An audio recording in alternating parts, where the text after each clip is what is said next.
Hoi, ek's Jade en ons is vandag hier so by die Rodekuil skietbaan. So ek het dit baie geniet. Ek dink ons instrukteur is regtig baie nice om saam mee te werk. Hy laat jou baie gemaklik voel. So ek het dit baie geniet.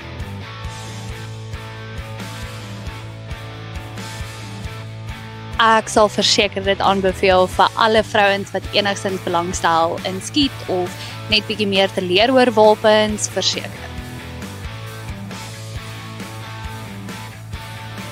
So ek sal vir hulle sê, hier is 'n klomp mense, ek was ook een van daai mense wat regtig bang was vir vuurwapens, maar Vlakkie van Puma laat mense regtig gemaklik voel, so dis baie maklik, dis makliker as wat jy dink dit is.